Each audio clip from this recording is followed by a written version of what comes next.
같이 먹으면 큰일 나는 것들. 안녕하세요, 약곰이에요. 오늘은 같이 먹으면 큰일 나는 것들, 그 다음에 같이 먹으면 안 좋은 것들, 같이 먹으면 왜 먹나 할 정도로 효과가 없는 것들에 대해서 말씀드릴게요.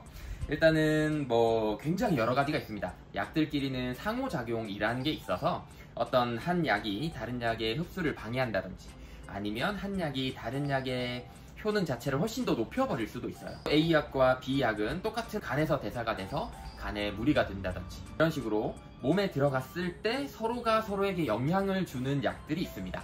오늘 그 약에 대해서 일단은 일부 몇 가지만 먼저 말씀을 드려볼게요. 첫 번째로는 엔세이드 약이랑 아스피린 같은 이런 항혈전제, 큰 거리낌 없이 일상적으로 복용하시는 분들이 있습니다. 근데 엄밀히 들여다보면 이런 아스피린과 엔세이드 약은 둘 다 위장 출혈에 대한 부작용이 있어요. 그래서 이런 엔세이드 같은 것들이 위장 출혈을 야기를 시켰을 때 아스피린이 굳게 만드는 거를 방해를 하면서 상호간에 부작용을 조금 더 심화시키는 그런 역할을 할 수 있기 때문에 아스피린을 지속적으로 드시는 분들은 엔세이드 약보다는 진통이 필요하실 때 타이레놀이라든지 이런 쪽으로 드셔도 괜찮으시고요. 그리고 부작용이 항상 매번 일어나는 건 아니기 때문에 적절하게 모니터링 하에서 단기간은 같이 드셔도 괜찮으실 것 같아요. 이거는 진짜 큰일 나는 것들. 처방받아서 와파린 같은 혈전제를 드시고 있으신 분들은 아까 말씀드렸듯이 세이드도 조심하셔야 되지만, 건강기능식품으로도 먹을 수 있는 오메가 제품이나 일반 의약품으로 드실 수 있는 비타민 E 제품 같은 경우는 유효성보다는 위험도가 훨씬 더 높다고 생각을 하셔도 돼요.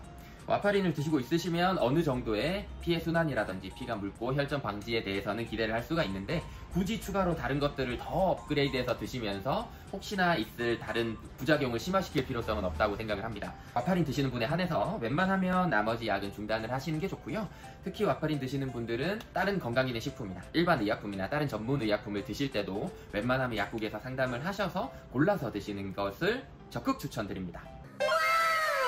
세 번째는 요거는 이제 왜 먹나 싶은 그런 것들이죠. 저희가 병원에 가면 염증을 없애기 위해서 이런 항생제 같은 거를 많이 받아요. 그거랑 병행으로 이 항생제의 부작용을 없애줄 수 있는 비오프리라든지 메디락 DS라든지 이런 유산균제는 같이 복용을 해서 챙겨 드시는데, 가끔 댁에서 생유산균을 같이 드시는 분들이 있어요. 평소에 매일 먹던 생균을 항생제랑 같이 복용하시게 되면 얘는 얘를 공격을 하겠죠. 그러다 보니까 요거를 먹는 의미가 많이 퇴색이 됩니다. 그럴 때는 시간을 조금 떨어뜨려 주시면 좋아요. 항생제를 아침 저녁으로 드신다고 하면 생균 자체는 점심이나 자기 전에 드셔도 좋고요. 만약에 아침 점심 저녁으로 드신다고 하면 한 2-3시간 떨어뜨려서 따로 생균을 복용해 주신다고 하면 균의 접착률이 그래도 조금은 올라가겠죠. 전혀 문제는 없습니다. 오히려 이제 여기 들어가 있는 유산균 배양 물질들이 항생제 작용함에 있어서 나타나는 가스 생성이라든지 다른 부작용을 조금 완화시켜 줄 수도 있어요. 그리고 많이들 헷갈리시는 이런 건강기능식품, 이렇게 한꺼번에 다 챙겨 드신다고 해서 모두가 다 흡수가 되진 않아요. 그 중에서 일부만 들고 왔는데, 일단은 철분제 같은 경우, 독소 배출을 위해서 먹는 흡착제 같은 경우, 아니면 안쪽에 조금 위를 진정시키는 제산제 같은 경우, 이런 것들은 다른 약이나 음식이나 이런 거랑 드시면은 흡수율이 공복에 드셨을 때랑은 꽤 차이가 있어요. 그래서 이런 것도 먹는 시간대를 잘 정하셔야 되고, 무기질 중에서 칼슘 같은 것들과 마그네슘, 칼슘 자체의 흡수를 높여주기 위해서 다른 것들이 도움을 주는 거기 때문에 실제로 마그네슘 흡수는 좀 떨어지게 됩니다. 이전 영상에서도 말씀드렸듯이 혹시나 같이 드시게 된다고 하면 칼슘 따로 마그네슘 따로 해서 따로따로 드시는 게 흡수율을 훨씬 더 높일 수가 있고요. 식으로 오늘은 같이 드셨을 때 흡수가 떨어지거나 효과가 좀 떨어지거나 부작용이 굉장히 심하게 나타날 수 있거나 절대 금물로, 금기로 여기는 그런 것들에 대해서 전체적으로 한번 훑어드렸는데요. 워낙 많다 보니까 자기가 먹고 있는 약도 실제로는 그만큼의 효과를 못 보고 계실 수도 있어요.